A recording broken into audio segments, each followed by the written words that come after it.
If you had no fear, Okay. if there was no fear, what story would you tell? Right now? On camera? You can say it on camera. It's your camera. You are now working on something called the Travis Technique for Autobiographical Storytelling? The Travis Technique for Autobiographical Storytelling. Yes, that's a long title. What is it about? What is it about? Well, it's about autobiographical storytelling, obviously. And where it comes from, I have to go back and give you a little history of this because you made it sound like we're just starting. This has been going on for about 30 years. And about 30 years ago, through circumstance, I got involved with helping develop and directing a one-person show with Paul Link, which became Time Flies When You're Alive. That story, which became a stage play, was the story of Paul's wife who got breast cancer and eventually died from breast cancer. And it was the story of that whole journey that he went on with his wife and his children while she was fighting breast cancer. And without going into more detail, because there's a lot of detail to it, it's a very powerful story. It's a very powerful love story. It's a very sad story. It's a very tragic story. It's a very heroic story.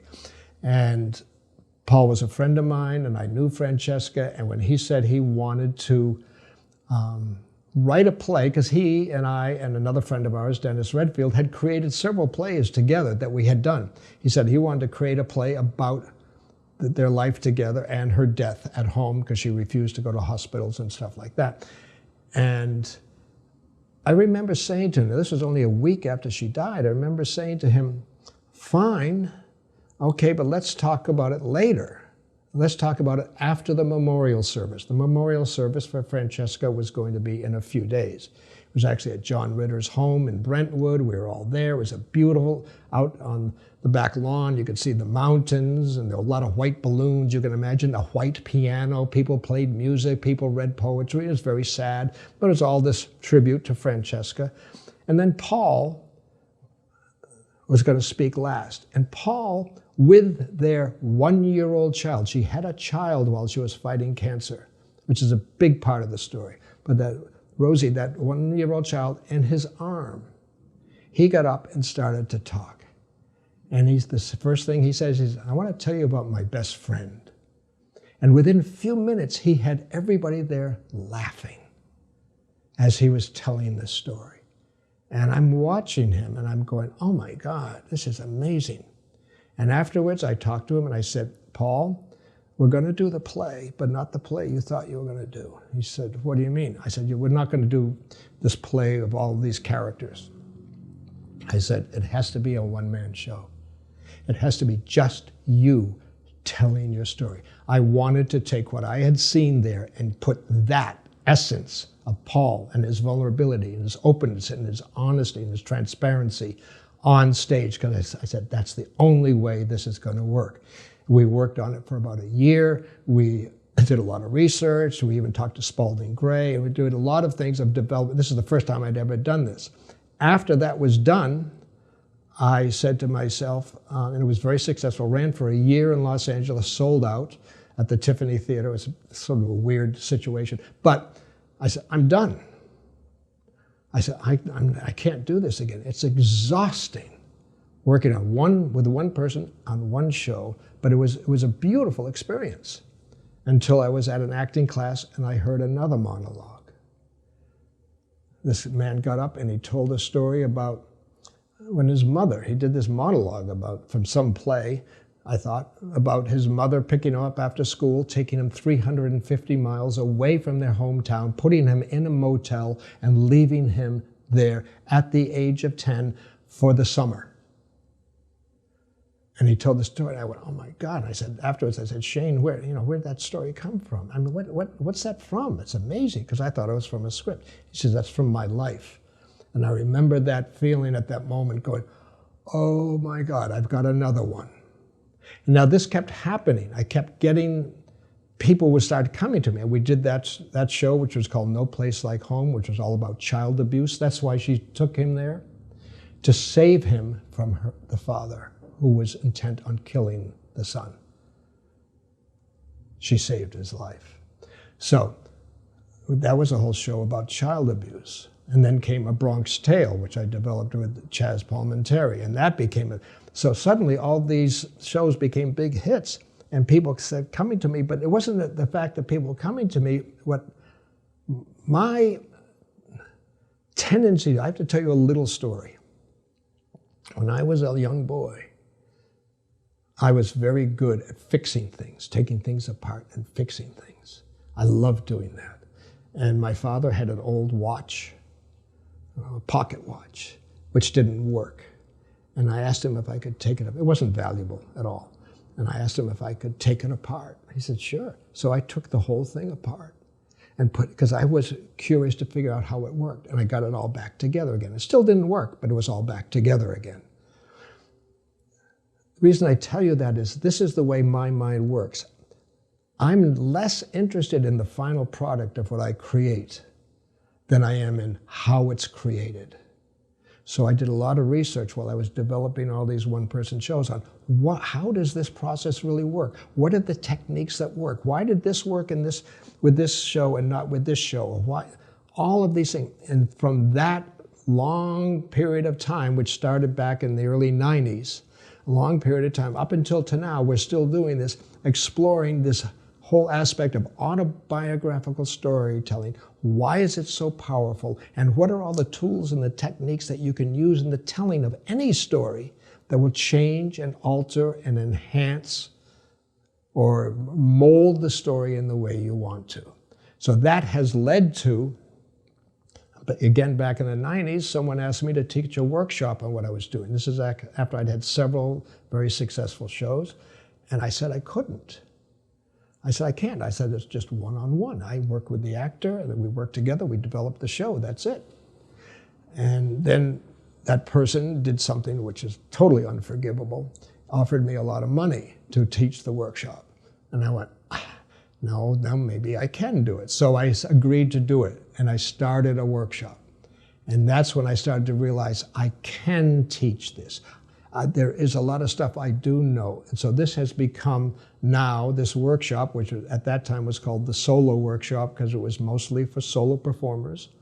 Now it has morphed into being called the Write Your Life workshop because it's not for it's for everybody. It's for solo performers, for writers, memoirists, screenwriters, any storyteller. So we have storytellers from all over the world who want to take this workshop because it's so powerful, not because they want interesting, not because they want to learn how to tell autobiographical stories. They want to learn the basics and the sort of the core and the foundation of storytelling. Because when like screenwriters take this course, their screenwriting improves.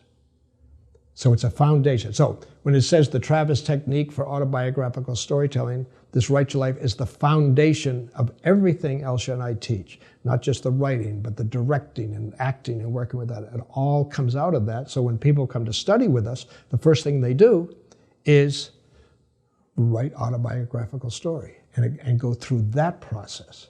It's like learning the scales before you start to try to play classical music or something else. What if someone says, well, I'm not a writer and I'm not planning on doing a one-woman show. Why would I need to learn how to tell my own story? Where are opportunities that we have this in our daily lives, we don't even realize it? In our daily lives. Now, I'm assuming this person that you're throwing at me is a writer or just an average? Maybe they're an insurance adjuster. Oh, insurance adjuster. And they say, convince me, why should I take a class to learn how to tell my personal story? And I would go back, this is going back to some of our first questions, some of your first questions. I would say to that person, okay, you're an insurance adjuster, you're working with people and clients and all the time. Yeah. When's the last time you told one of them a personal story? When's the last? And why were you telling that story? And did you get the result that you wanted? Did you communicate what you really wanted to? And were you even aware of what you were trying to communicate? And if you were aware of what you were trying to communicate, do you know there were probably a dozen different ways you could have told that story to get the result you wanted? In other words, I'm just saying that in your work, in your life, you frequently tell a personal story. You go to a family reunion, and suddenly people are telling stories, and you have a story to tell. Do you want to tell it consciously or unconsciously? Do you want to be aware, mindful of what you're doing and how you want to impact other people, how you want to be seen, what you want them to think? So the interesting thing about storytelling, people say, oh, I'm a storyteller, I'm a screenwriter, I'm a storyteller, I'm a storyteller. Who isn't? Who doesn't tell stories? My serious belief with the children, before they can speak, all those little noises they're making, whatever, they're telling a story. In their mind, they're telling a story. They are communicating something. Eventually they get language, and eventually they get words, and then stories come out. So even if you have little 3-year-olds or 4-year-olds who can be very verbal, 2-year-olds can be just listen to them. Their stories just start tumbling out of them. It's a huge part of who we are. In fact, I think, storytelling is right up there with breathing. We do it all the time, unconsciously. We need it, on not even knowing why. We don't go through the day reminding ourselves to breathe. We just do it. We don't go through and say, oh, I think I should tell a story. We just do it. And then there's another part of Write Your Life, which is very important, which is, do you know how to listen to a story? Do you know how to hear a story? And so when someone's telling you a story, can you listen for the story and listen for what's really going on? Can you see beyond what they're really saying to see deeper into the story? So there's that aspect of it too.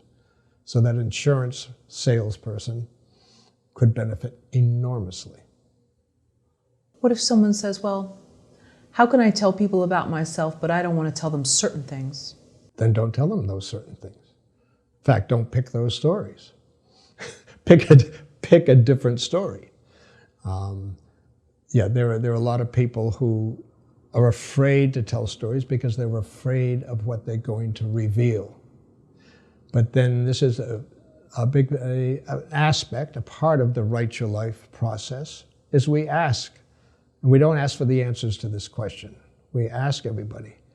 Like I could ask you, Karen, right? Go ahead.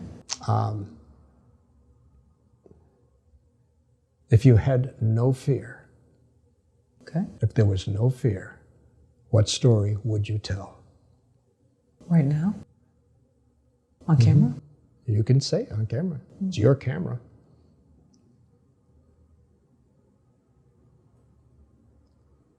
If there was no fear. Right. I know a few. You know a few. Okay. Yeah, absolutely. Even that. So now in the workshop, even people in the workshop thinking about the important thing of that question is not the story you come up with. The important thing about that question is the realization that my fear of that story is what's stopping me. The fear is the important part, not the story. True. And then this has happened many, many times in the workshops. One little thing about the Write Your Life workshop, of which I'm very proud, back in 2001, I was asked to teach it in Hawaii. And I taught a weekend workshop there, and then eventually it became 2 weekends because it became so popular, 2 consecutive weekends. This is where I met Elsha, because she was a student back in 2002. And that workshop went on for 16 years, up until 2015. Anyway, it went on for 16 years. And the thing is, there were times when we would bring it up, if you had no fear, what story would you tell? And people go, oh yeah. Now, a lot of people who took the workshop would take it every year, which was great. They would come back every year not because, again, getting back to your other question, not because they're going to do a one-person show, not because they're going to write the stories. They did it because they liked the process of exploring themselves through their stories and hearing their friends explore themselves and expose themselves through their stories. And many times we would bring up that question, if you had no fear, what story would you tell? And people go, oh yeah, I know. And we ask them to write it down, they write it down. We don't ask them to share it. And many times, 2 or 3 years later, someone would tell a story. They would say, that was the story I wrote down years ago that I was afraid to tell. And we go, wow, something happens. Now, this is a very important part of autobiographical storytelling. In one show that I did, this is where it became really clear. This is the one on child abuse. And Shane McCabe, who's a brilliant performer, told me this story, a little story within the big story. And the little story was about him living in his bedroom where he was forced to sleep in the closet. And because his house was built by his father, and it wasn't built that well, there were a lot of openings and places, and he's in the closet, and this little squirrel showed up in the closet. And over a long period of weeks and weeks and weeks, he started to develop a relationship with this squirrel, okay? And it's a beautiful story, and how the squirrel would eventually eat out of his hands, and how the squirrel, when he could sneak out of the closet and sleep in the bed, the squirrel would sleep with him wherever they would sleep together. Now, it has a very tragic ending, which I'm not going to tell you. Horrible ending. But as Shane is telling me this story, he said, Mark, I'm going to tell you a story, but it's not going in the show. He says, I want to tell you the story about Chipper, because he kept mentioning Chipper, and I didn't know who Chipper was. So he tells me about Chipper the squirrel, this horrendous story.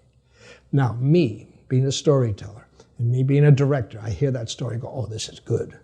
This has to go in the show. And he's going, it's not going in the show. I'm not going to tell that story. And I could see why, because he was so devastated. He could barely hold himself together while he was telling it. And you don't want that on stage, and he doesn't want that. And we kept working on the show, developing and developing. Every once in a while, Chipper would come up. I would mention Chipper. He would mention Chipper. And then one day he said to me, maybe the Chipper's story should go in the show. I said, really? I said, and I would ask him to tell me again, and he would tell me the story again. And then we said, okay, let's put it in there. We'll rehearse it. We'll try it. And we did. And he kept telling it and telling it and telling it. The key thing was, I remember on opening night, we're at the Tiffany Theater in Los Angeles. He's opening in front of, 100 strangers. And he's on stage telling that story. And he's fine. He has it all under control. And what became clear to me was these stories that are so traumatic and so awful that we are so afraid if we tell them, probably afraid that we're going to die, we'll never recover, we'll lose all self-esteem, or whatever's going to happen, it's just going to be horrendous. Or people are going to find out about it, and I can't live with that. Whatever the fears are, if you keep telling the story, and this is my way of looking at it, it's not that the fears go away, but the power shifts. There's a shift. The story is here, and you're here. This story has power over you. And it keeps it suppressed. But if you keep telling the story, what happens is it shifts. And eventually you have power over the story. Same story, same dramatic intent, same trauma, everything. But you have power over the story. And Elsa and I have seen this so many times when people have suddenly found somewhere the courage or the strength to tell something that they thought they could never tell. And so this process is also a healing process. Not designed to do that, but it does it.